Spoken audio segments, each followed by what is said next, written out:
दोस्तों आज बात करने जा रहे हैं चाइना के गोल्डन विंडो मिलिट्री डॉक्ट्रिन के बारे में। Objective start fast and fast, speed is the essence. ये नई चीज क्या है?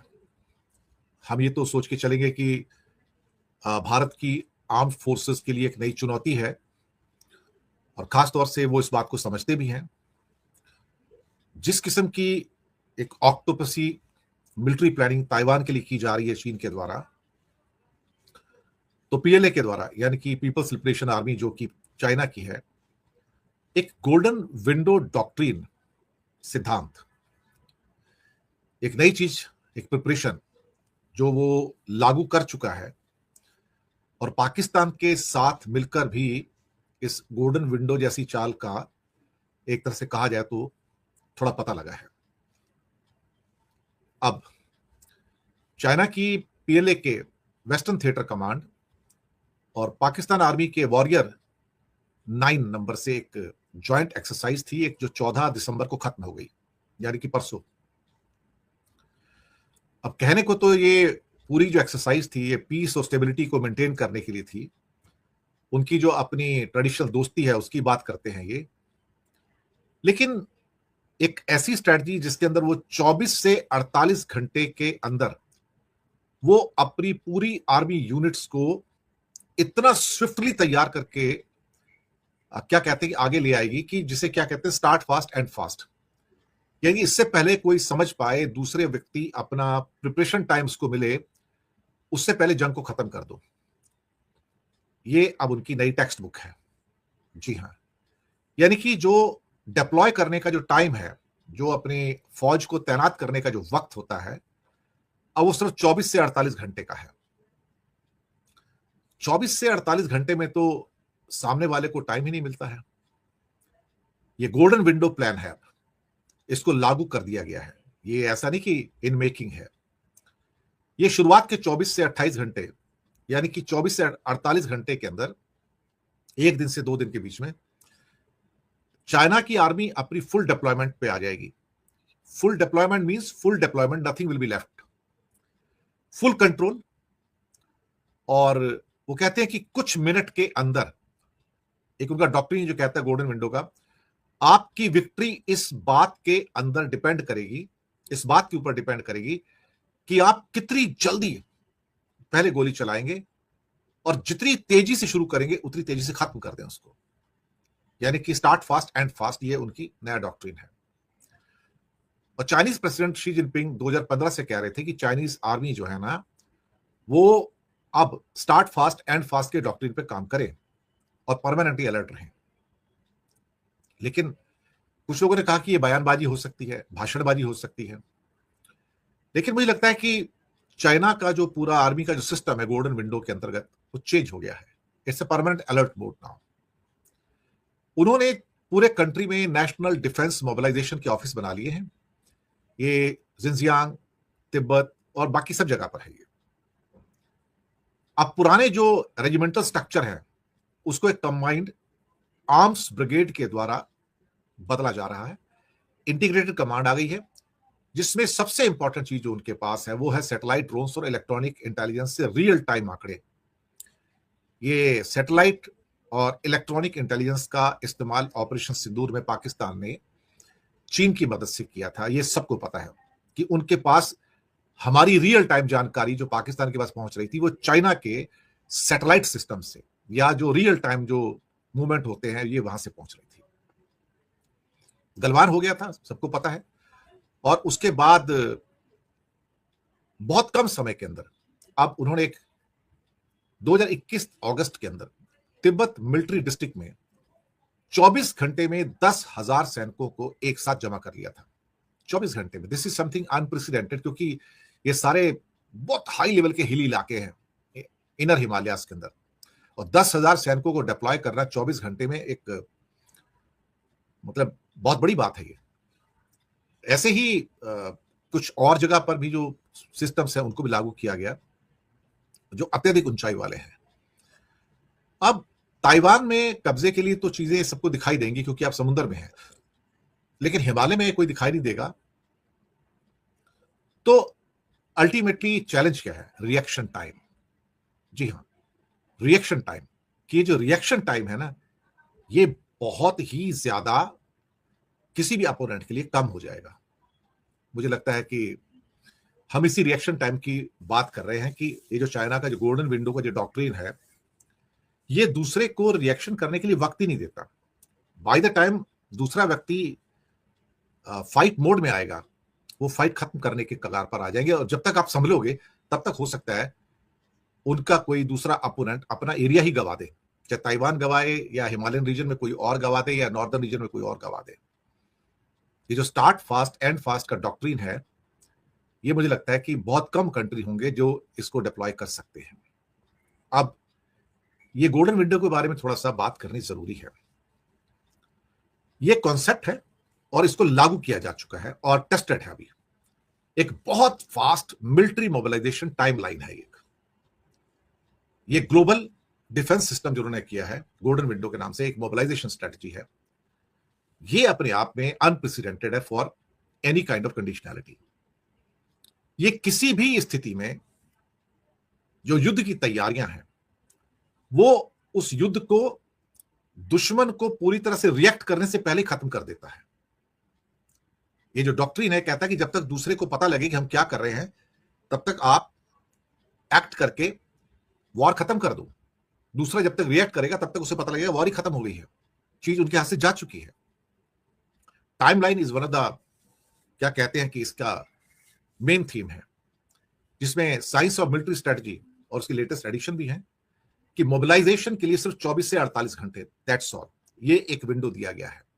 इस गोल्डन विंडो के अंदर मोबिलाइजेशन के लिए सिर्फ 24 से 48 घंटे चाइना जैसे देश में कोर हिमालयन एरिया के अंदर 24 से 48 घंटे में अगर आप गोल्डन विंडो के अंतर्गत इस टाइमलाइन में अपना डिप्लॉयमेंट पूरा कर लेते हो, यानी कि अगर आपको 50,000 सोल्जर्स चाहिए वहां पर और उसको पूरा कर लेते हो, या वो डिप्लॉयमेंट एयरफोर्स का भी हो सकता है, हेलीकॉप्टर्स का भी हो सकता है, ड्रोन्स का भी हो सकता है, मिसाइल्स का भी हो सकता है, रॉकेट फोर्स का भी हो सकता है, अगर उसको आप 24 से 48 घंटे पूरा कर लेते हो, मुझे लगता है इस फिर सामने वाले को मौका भी नहीं देता। ऑब्जेक्टिव बिल्कुल simple, start fast and fast. जल्दी शुरू करो, जल्दी खत्म कर दो, और किसी भी मोमेंट के लिए तैयार रहने के ऑर्डर के साथ ये मैच भी करता है। और ये कहते हैं जब ये स्टार्ट फास्ट होगा तो कुछ ही मिनटों के अंदर आपको पहला शॉट भी फायर कर देना है। ये देखिए एब्सोल्युटली ऑफेंसिव टेक्निक है ये, कि कुछ ही मिनटों के अंदर आप फायर भी कर देंगे। ये अपने आप में अनप्रेसिडेंटेड है। तो इन्होंने क्या किया कि 2020 से तिब्बत और जिनजियांग जो उनके स्ट्रेटेजिक एरियाज हैं, वहां पे नेशनल डिफेंस मोबिलाइजेशन ऑफिस बनाए हैं। जी हाँ, national defence mobilisation office.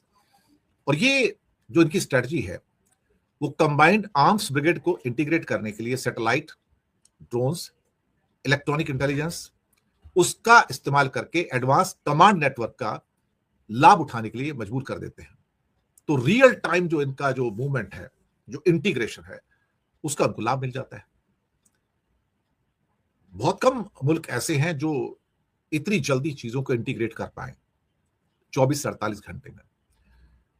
Actually ये गोल्डन विंग जो पूरी की पूरी इनकी जो कार्य प्रणाली है, या गोल्डन विंडो जो नई कार्य प्रणाली जो सारी आई है, ये एक किस्म से अगर इस वर्ड को देखा जाए तो ये गोल्डन डोम से लिया गया है, जिसे मिसाइल डिफेंस सिस्टम कहा जाता है, जो अमेरिका का इंटीग्रेटेड जो क्या कहते हैं गोल्डन डोम है, जो प्रोटोटाइप है ग्लोबल मिसाइल डिफेंस सिस्टम का पार्ट। तो ये उससे इंस्पायर होकर ग्लोबल विंडो का ये सारा कॉन्सेप्ट निकल के आता है। लेकिन चाइना ने इसको पहले ही परफेक्ट कर लिया है और गोल्डन विंडो का नाम भी दिया गया है।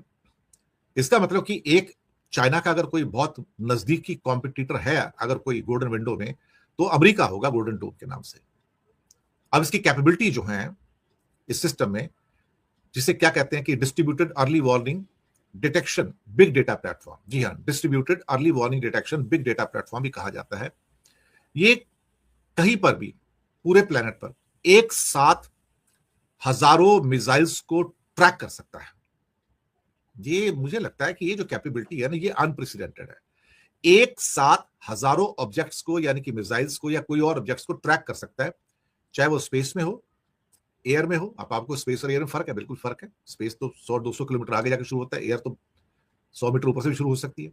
स्पेस हो, एयर हो, समुद्र हो, जमीन हो, समुद्र के नीचे हो, और वहां पर अपने नेटवर्क का इस्तेमाल करके जो कि distributed early warning detection big data platform है, ये आपको बताएगा जैसे पाकिस्तान को ऑपरेशन सिंदूर के अंदर जो रियल टाइम डेटा प्रोवाइड किया जा रहा था वो पाकिस्तान के बहुत काम आ रहा था। उस टाइम उन्हें पता था कि कौन सा हवाई जहाज कहां से उड़ रहा है, कौन सी मिसाइल कहां से उड़ रही है, कौन सा ड्रोन कहां से उड़ रहा है। तो टेक्नोलॉजी का मतलब क्या होता है कि आपकी उसमें रडार सिस्टम्स हैं, ऑप्टिकल सिस्टम्स हैं, इलेक्ट्रॉनिक के जो रिकॉनेसांस प्लेन्स जो होते हैं उसकी बात हो गई।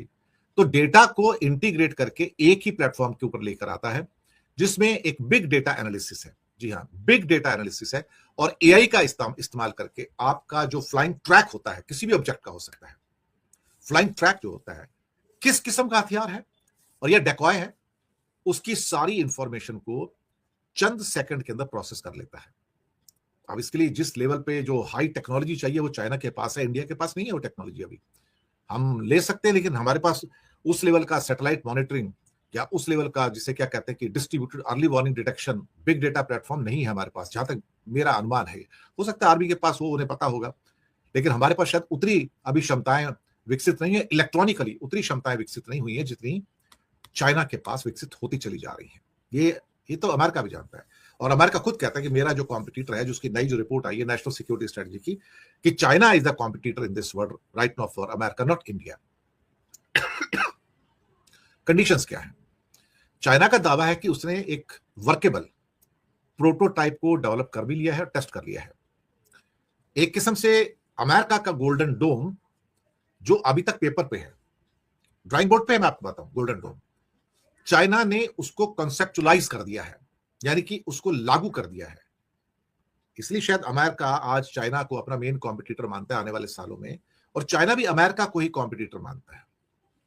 तो जो स्पीड है ना गोल्डन विंडो के अंदर कि 24 से 48 घंटे के अंदर सब कुछ इंटीग्रेट कर देंगे, ये शायद किसी भी कंट्री को परेशान भी कर सकती है, चुनौती पेश कर सकती है। इसका मतलब है कि चाइना का जो मोबिलाइजेशन है उसमें स्पीड और स्विफ्टनेस, ये मुझे लगता है कि उसके मेन अंग है। और उसके बाद आपस में जो integrated global early warning systems हैं, मिसाइल डिफेंस सिस्टम्स हैं, ये उसको मजबूती प्रदान करते हैं। 2025 का ये साल देखा जाए तो गोल्डन विंडो चीन को एक स्ट्रेटेजिक डॉक्ट्रिन के रूप में हमें देखा जाना चाहिए और उसको उसी ढंग से एक्सप्लेन करना चाहिए, डिफाइन भी करना चाहिए कि जिस तेजी से वो मोबिलाइजेशन कर सकता है, जिस तेजी से वो अपने सिस्टम्स को इंटीग्रेट कर सकता है, वो उसका स्टार्ट फास्ट और एंड फास्ट को बेसिकली डिफाइन करता है, उसके पूरे के पूरे सिस्टम को डिफाइन करता है। यानी कि 24 से 48 घंटे में पूरा मोबिलाइजेशन का एक पूरा साइकिल जो होता है वो पूरा हो जाता है। अब गोल्डन विंडो के लिए जो थिएटर कमांड्स हैं सारी की सारी, वो मुझे लगता है कि एक पीसफुल लोकेशन से लेके वॉर टाइम लोकेशन को कन्वर्ट करने में, यार मैं भी हैरान हूं कि 24 से 48 घंटे में आप पीस टाइम लोकेशन को एक वॉर टाइम लोकेशन में चेंज कर सकते हैं और इतना फास्ट उसका मोबिलाइजेशन कर सकते हैं। ये अपने आप में एक मुझे लगता है कि एस्टॉनिशिंग है। अब इसको ऑब्जेक्टिव किस रूप में देखा जाए, ऑब्जेक्टिव फिर वही है कि कुछ ही मिनटों में पहला शॉट दाग दिया जाए। First fire should be with in minutes, यानी कि दूसरे व्यक्ति को पता भी नहीं लगेगा, सामने वाले दुश्मन को पता भी नहीं लगेगा कि भाई शॉट फायर हो गया, यहां तो हम तो तैयार ही नहीं किसी चीज के लिए। अब ये तो कुछ ऐसा हो गया ना कि किसी रिंग के अंदर बॉक्सिंग में दो अपना बॉक्सर खड़े हैं और एक बंदा तो अभी क्या कहते हैं उसके पास उसके बॉक्सिंग के सारे क्या कहते हैं कि कॉस्ट्यूम पड़े हैं जिसे वो पहनना शुरू कर रहा है, और दूसरा वाला बिल्कुल रेडी है और आके उसको पंच मार देता है। वो कहता है भाई मुझे तैयार तो होने दो, मैं तो कुछ पहना नहीं है, ग्लव्स भी नहीं है मेरे पे, मैंने तो शॉर्ट्स नहीं पहना, मैंने वो ड्रेस ही नहीं पहनी। कहता कुछ नहीं, तो बाय द टाइम वो समझता है तब तक तो नॉकआउट करके बाहर हो जाता है वो।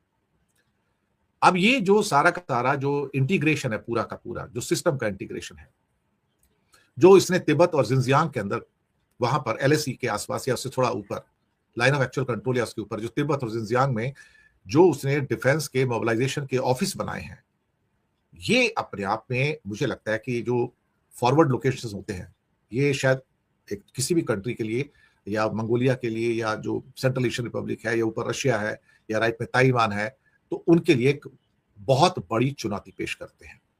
तो कई इसमें प्रणालियां हैं। गोल्डन विंडो बेसिकली एक गोल्डन डोम प्रणाली का एक एडवांस वर्जन होकर ऑलरेडी इंप्लीमेंट किया गया है।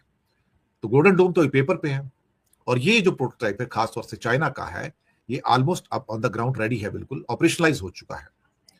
ये अपने आप में मुझे लगता है कि काफी हद तक एक चुनौती भी है, भारत जैसे देश के लिए भी चुनौती है। और अगर कोई भी एक सिस्टम 1000 ऑब्जेक्ट्स को या मिसाइल्स को या कोई भी और फ्लाइंग ऑब्जेक्ट हो सकता है, या कोई भी ऑब्जेक्ट जो कि समुद्र के ऊपर है, स्पेस में है, हवा में है, ग्राउंड पे है, समुद्र के नीचे है, अगर सबको इंटीग्रेट कर सकता है, सबको डिटेक्ट करके एक सेंट्रल डेटा सेंटर में लाकर उसको एनालाइज करके एआई की मदद से कुछ ही सेकंड में आपके सामने रख सकता है, जिसे रियल टाइम इंफॉर्मेशन कहते हैं, तो भाई आपको फिर उसको हिट करना बहुत आसान हो जाता है। तो फिर स्टार्ट फास्ट एंड फास्ट का डॉक्ट्रिन जो है वो अपने आप में वास्तव में ही मुझे लगता है कि एक खतरनाक डॉक्ट्रिन है। अब ये गोल्डन विंडो जो एक किस्म से क्या कह सकते हैं, जो इसकी टेक्नोलॉजी आई है सारी की सारी, या एक डॉक्ट्रिन जो आया है, इसे क्या कहा जाए अल्टीमेटली? कई किस्म की टेक्नोलॉजी आई है, जैसे कि गोल्डन वेल टेक्नोलॉजी आई थी जो 2023 के अंत में सामने आई थी, और इसमें कार्बन फाइबर और राडार का जो बाकी जो टेक्नोलॉजी है उसको इंटीग्रेट किया जाता है। और या इसके अलावा एक इलेक्ट्रोमैग्नेटिक किल जोन है। जी हाँ, तो दिसंबर 2025 तक चाइना ने साउथ चाइना सी में नकली जो आइलैंड्स थे वो बनाकर मोबाइल जैमिंग सिस्टम और इस किस्म के नेविगेशन सिस्टम को जैम करने के लिए वहां पर एक इलेक्ट्रोमैग्नेटिक किल जोन बनाया, जिससे पूरे के पूरे नेविगेशन जैम हो जाए। साथ में जो इंटीग्रेटेड उनके जो कमांड्स हैं, तो जिसमें आपके सैटेलाइट्स भी हैं, ड्रोन्स हैं, इलेक्ट्रॉनिक खुफिया नेटवर्क भी हैं, और बाकी जो सिस्टम्स हैं, ये वास्तव में दुनिया को चौंकाने वाले हैं। मुझे लगता है कि ये जो चाइना का गोल्डन विंडो डॉक्ट्रिन है, जो स्टार्ट फास्ट एंड फास्ट है, जो 24 से 48 घंटे के अंदर मोबिलाइज करके पहला फायर कर देता है। ऐसा नहीं कि बाकी जो मिलिट्री स्कूल्स है या आर्म फोर्सेस है उनको इसके बारे में नहीं पता है, सबको पता होगा। लेकिन अब जब इस किस्म की खबरें जब प्रेस में निकल कर आती हैं, मीडिया में निकल के आती हैं, इंटरनेशनल मीडिया में आती हैं, तो हमारा काम है कि हम उन खबरों को पहुंचाएं, क्योंकि हमें भी लगता है कि चीन एक चुनौती के रूप में पूरी दुनिया के अंदर उभर कर आ रहा है। और यही गोल्डन विंडो स्कीम के अंतर्गत अभी चाइना ने पाकिस्तान के साथ भी मिलिट्री एक्सरसाइज की है, कि जहां 24 से 48 घंटे के अंदर आप अपना आर्म फोर्सेस का मोबिलाइजेशन भी कर सकते हैं, you will fire first also. और साथ का सबसे बड़ा जो इनका डॉक्ट्रिन का जो ऑब्जेक्टिव था कि start fast and and fast, जब तक दूसरा संभल पाए जंग ही खत्म कर दो। दिस इज समथिंग मुझे लगता है कि जो हैरान करता है थोड़ा सा। हम हमेशा कहते हैं कि ड्रैगन इज वेरी फास्ट, और हम हमेशा कहते हैं कि इंडिया इज एलिफेंट। तो स्पीड ऑफ ड्रैगन और हमारी जो स्पीड है उसमें फर्क होता है। हम जब तक संभल पाते हैं तब तक थोड़ा देर हो जाता है बहुत बार। तो speed is the king right now, कि किस स्पीड के साथ आप चीजों को इंटीग्रेट करके आप एक्ट कर सकते हो। ये जरूरी है कि सामने वाला आपको रिएक्शन टाइम नहीं देगा तो आप क्या करोगे।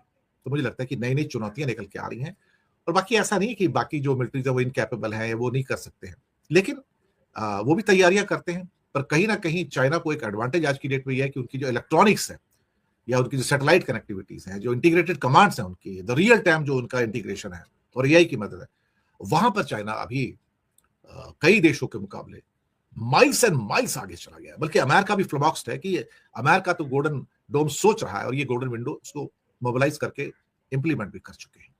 तो अमेरिका की नेशनल सिक्योरिटी स्ट्रेटजी के अंदर तभी तो लिखा है कि हमारा जो मेन प्रतिद्वंदी चाइना है, और चाइना भी अपनी सारी जो प्रिपरेशन करता है अमेरिका को सोच के करता है कि अमेरिका एज ए मेन हम कॉम्पिटिटर, चाहे किसी भी फील्ड में हो। और ये मुझे लगता है कि जो राइवलरी है आने वाले इन 100 सालों के अंदर, उसे हम लगातार देखेंगे, और शायद दोनों ही वहां पर क्या कहते हैं 19-20 वाली सिचुएशन रहेगी, और दोनों ही एक दूसरे को ओवर पावर करने की कोशिश करेंगे। और बाकी जो दुनिया में प्लेयर्स होंगे मिलिटरली देखा जाए तो वो शायद साइड प्लेयर्स हो जाएंगे, जिसे आप कह सकते हो। ये मेन जो दो बड़े हैं कॉम्पिटिटर हो जाएंगे, क्योंकि इनके पास संसाधन भी है, पैसा भी है, टेक्नोलॉजी भी है, और साथ में ऐसे लोग भी हैं काम करने वाले, वो टैलेंट भी इनके पास है जो इस किस्म की टेक्नोलॉजी को इवॉल्व कर सकते हैं।